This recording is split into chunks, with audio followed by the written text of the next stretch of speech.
તમારું સ્વાગત છે તમારી પોતાની ચેનલ 5 સ્ટાર એક્ઝામ। આજે આપણે જોઈશું માર્ચ 2007 બોર્ડની એક્ઝામમાં પૂછાયેલું પ્રશ્નપત્ર ધોરણ 10 વિષય છે સામાજિક વિજ્ઞાન, જે તમારી આવનારી બધી એક્ઝામમાં ઉપયોગી સાબિત થશે અને આમાંથી મેક્સિમમ પ્રશ્નો પૂછાઈ શકે છે।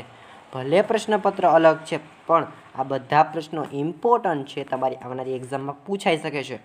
ધોરણ 10 સામાજિક વિજ્ઞાન માર્ચ 2007। તો તેમાં એમસીક્યુ છે પહેલા 15 એમસીક્યુ પૂછાણા છે, જેમાં પહેલો એમસીક્યુ છે કયો પર્વત સદીઓથી ભારતની પ્રજાના વારસાનો એક ભાગ છે? ગિરનાર, હિમાલય, વિંધ્યાચલ કે કાર્ડેનમ? જેમાં હિમાચલ આવશે। પછી છે કઈ કલામાં ગાયન અને વાદન એ બે બાબતનો સમાવેશ થાય છે? જેમાં ગાયન બી થતું હોય એટલે ગીત બી ગવાતું હોય, ને વાદન એટલે કોઈ ઇન્સ્ટ્રુમેન્ટ અથવા સાધનનું તબલા જેવું વગાડવામાં બી આવતું હોય, તો એ છે તમારી નાટ્યકલા।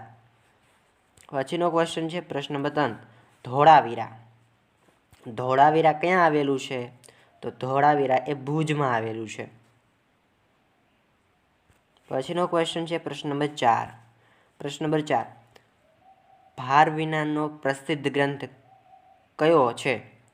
જેમાં ઓપ્શન છે મુદ્રા રાક્ષસ, ઉત્તર રામચરિત સી, કિરાતાર્જુનીયમ કે ડી રઘુવંશમ।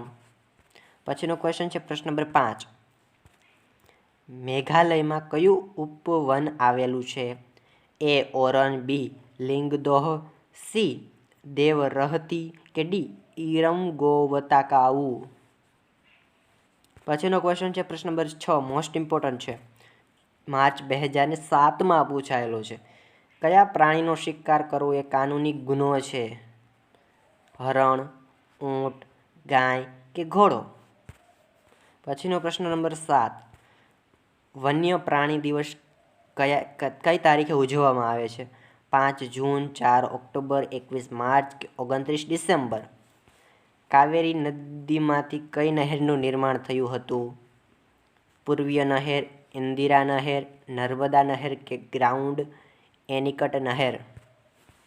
પ્રશ્ન નંબર 9, રેલવે અને કારખાનામાં કયા પ્રકારનો કોલસો વધુ વપરાય છે? મોસ્ટ ઇમ્પોર્ટન્ટ, માર્ચ 2007માં પૂછાયેલું છે, પરંતુ તમારી આવનારી 2021, 22, 23, 24માં બી પૂછાઈ શકે છે। એન્થ્રેસાઇટ કોલસો, બિટ્યુમિન કોલસો, પીટ કોલસો કે લિગ્નાઇટ કોલસો? રેલવે અને કારખાનામાં કયા પ્રકારનો કોલસો વપરાય છે? પ્રશ્ન નંબર 10, ગુજરાતમાં કયા નંબરનો રાષ્ટ્રીય ધોરીમાર્ગ પસાર થાય છે? મોસ્ટ ઇમ્પોર્ટન્ટ, ગુજરાતમાં કયા નંબરનો રાષ્ટ્રીય ધોરીમાર્ગ પસાર થાય છે?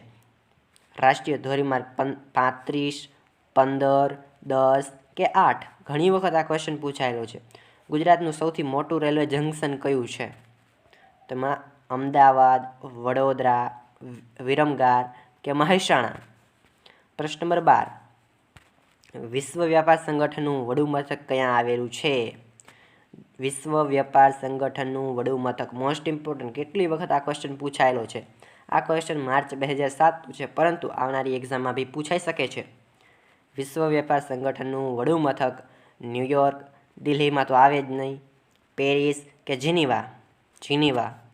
પ્રશ્ન નંબર 13, મોસ્ટ ઇમ્પોર્ટન્ટ, ઘણી વખત એક્ઝામમાં પૂછાયેલો છે કે વૈશ્વિકરણની નીતિ કયા પ્રકારના વ્યાપાર સાથે જોડાયેલી છે?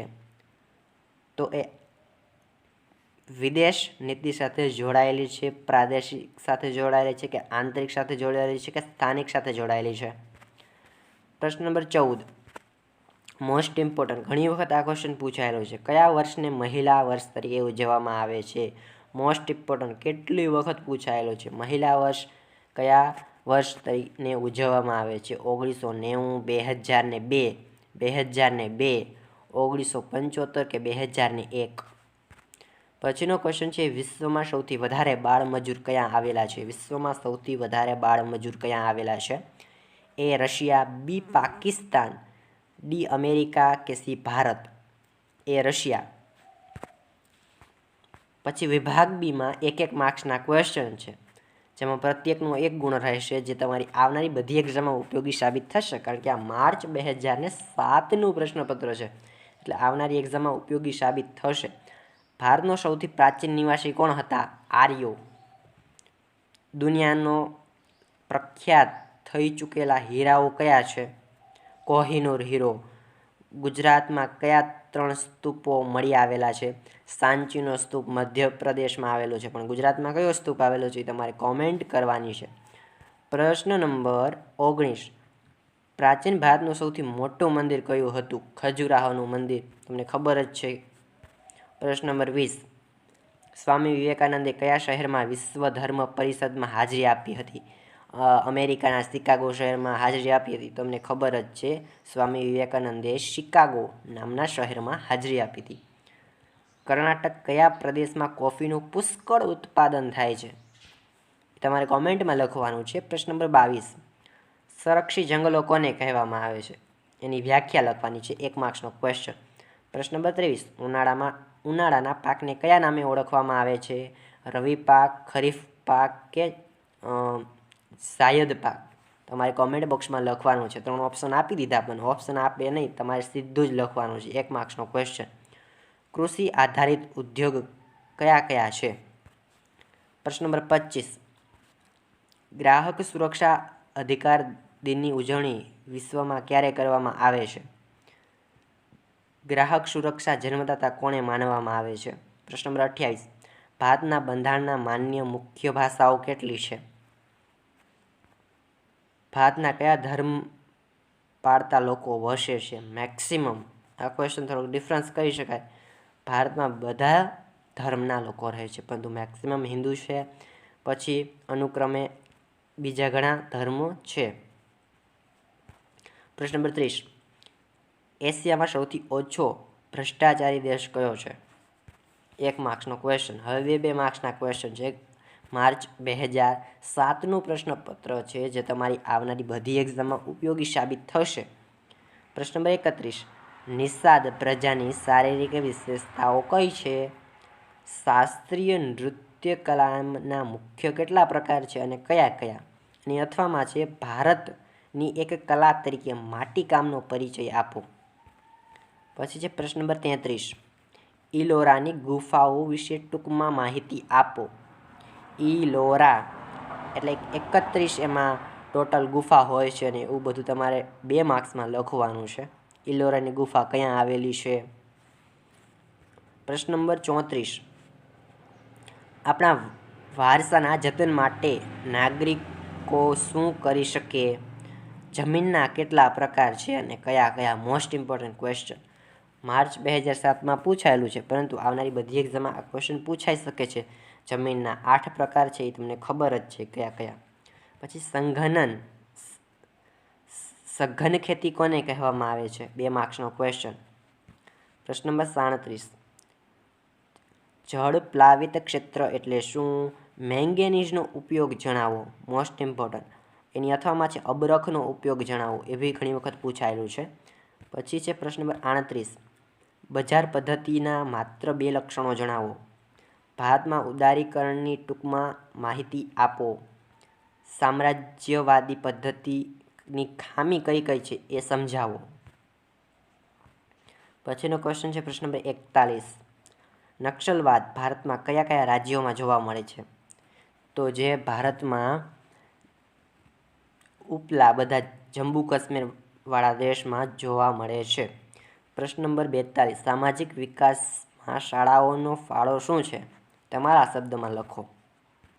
પછીનો ક્વેશ્ચન છે વિભાગ ડ, જેમાં 3 માર્ક્સના પ્રશ્ન હશે. અમુક આંતરિક વિકલ્પી આપેલા છે, જેમાં પહેલો પ્રશ્ન છે સાંચીનો સ્તૂપનો ટૂંકમાં પરિચય આપો. 3 માર્ક્સનો ક્વેશ્ચન. માર્ચ 2007નો પ્રશ્નપત્ર છે, આવનારી બધી એક્ઝામમાં ઉપયોગી સાબિત થશે. સાંચીનો સ્તૂપ મધ્યપ્રદેશમાં આવેલું છે, એવું 3 માર્ક્સમાં તમારે સવિસ્તાર લખવાનું છે. એની અથવામાં છે મથુરા શૈલીનો પરિચય આપો. પ્રશ્ન નંબર 44. ખજુરાહોના મંદિર વિશે સવિસ્તૃત સમજાવો. પ્રશ્ન નંબર 45. જંગલોનું આર્થિક મહત્વ જણાવો. પ્રશ્ન નંબર 46. કૃષિ ક્ષેત્રે આવેલા ટેકનિકલ સુધારા જણાવો. મોસ્ટ ઇમ્પોર્ટન્ટ છે આ ક્વેશ્ચન. કૃષિ ક્ષેત્રે આવેલા ટેકનિકલ સુધારા જણાવો. તમારી આવનારી એક્ઝામમાં પૂછાઈ શકે છે. અને અથવામાં છે ડાંગરના પાક માટે કયા કયા અનુકૂળ સંજોગો હોવા જોઈએ?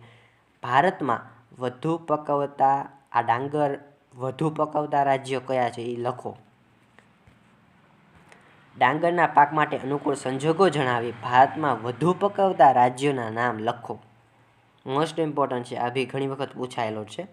પ્રશ્ન નંબર 47, બાયોગેસ વિશે પરિચય આપો. ગુજરાતમાં કયા કયા સ્થળે બાયોગેસ જોવા મળે છે? પ્રશ્ન નંબર 48, મોસ્ટ ઇમ્પોર્ટન્ટ, વસ્તુઓ ખરીદતા પહેલાં ગ્રાહકે શું ધ્યાનમાં રાખવું જોઈએ? અને અથવામાં છે ઉપભોક્તાનું શોષણ કઈ રીતે થાય છે તે જણાવો. વસ્તુઓ ખરીદતા પહેલાં ગ્રાહકે બિલની ચકાસણી તો પહેલાં જ કરવી જોઈએ, એ તો અગત્યનો મુદ્દો છે. પ્રશ્ન નંબર 49, મહિલા સશક્તિકરણ આડેના અવરોધક પરિબળો સમજાવો. 3 માર્ક્સનો ક્વેશ્ચન, સવિસ્તાર. પછી છે વિભાગ ઈ, જેમાં 5 માર્ક્સના ક્વેશ્ચન છે. સવિસ્તાર સમજૂતી સાથે મુદ્દાસર તમારે લખવાનું છે. જેમાં 50 નંબરનો ક્વેશ્ચન છે મહાકાવ્યો તરીકે રામાયણ અને મહાભારતની ચર્ચા કરો. મહાકાવ્યો તરીકે રામાયણ અને મહાભારતની ચર્ચા કરો. આ ક્વેશ્ચન બી 7 થી 8 વખત બોર્ડની એક્ઝામમાં પૂછાયેલો છે. પ્રશ્ન નંબર 51, આર્યભટ્ટે કઈ કઈ મહત્વની શોધ કરી? સવિસ્તૃત સમજાવો. પહેલી વાત તો એ આર્યભટ્ટે શૂન્યની શોધ કરી. પછી પાઈની વેલ્યુ 3.14 છે એની શોધ કરી. એવી ઘણી શોધ કરી છે આર્યભટ્ટે, જે તમારે સવિસ્તૃત 5 માર્ક્સમાં લખવાનું છે. પછી એની અથવામાં એક ક્વેશ્ચન છે કે વાસ્તુશાસ્ત્રનો પરિચય આપો ટૂંકમાં, સવિસ્તૃત. પ્રશ્ન નંબર 52, ભારતમાં ખાંડ ઉદ્યોગ વિશે સવિસ્તાર સમજાવો. 5 માર્ક્સનો ક્વેશ્ચન. પછી એક નકશો આપેલ છે, નકશાના પ્રત્યેકનો એક એક ગુણ હશે. 5 માર્ક્સનો ક્વેશ્ચન. તો કપાસ પકવતો કોઈ એક પ્રદેશ નકશામાં દર્શાવો. હીરાકુંડનો યોજના નકશામાં દર્શાવો. તાંબુ મળતું હોય એવું કોઈ ક્ષેત્ર જણાવો. પછી સિમેન્ટ ઉદ્યોગનું કેન્દ્ર નકશામાં દર્શાવો તથા કોલકાતાથી ચેન્નાઈ જતો રેલવે માર્ગ જંકશન સાથે નકશામાં દર્શાવો. 5 માર્ક્સનો ક્વેશ્ચન. જો કોઈ અંધ વ્યક્તિ હોય તો એના માટે બી લેખિત ક્વેશ્ચન હોય છે. સુતરાઉ કાપડનો ઉદ્યોગનો કેન્દ્રનું નામ લખો. ભારતના લાંબામાં લાંબો પુલ કયો છે? પરિવહન એટલે શું? સિંચાઈના પ્રકાર કયા કયા છે? અને રોકડિયા પાકો ભારતમાં કયા કયા થાય છે તે જણાવો. પ્રશ્ન નંબર 54, 5 માર્ક્સનો ક્વેશ્ચન. આર્થિક વિકાસ અને માનવ વિકાસ વચ્ચેનો ભેદ જણાવો. તફાવત લખવાનો છે. એની અથવામાં છે સુવર્ણ જયંતી ગ્રામ રોજગાર યોજના વિશે સવિસ્તાર સમજાવો. તો માર્ચ 2007નું પેપર અહીં પૂર્ણ થાય છે. ટૂંક જ સમયમાં બીજા પેપર અપલોડ કરવામાં આવશે. તમે કોમેન્ટ કરી શકો છો તમારે કયા પેપર જોઈએ છે. આ વિડીયોને શેર કરી દેજો તમારા મિત્રો સુધી અને વિડીયોને લાઇક કરી દેજો. ચેનલને સબસ્ક્રાઈબ કરી બેલ આઇકનને ઓન કરી દેજો.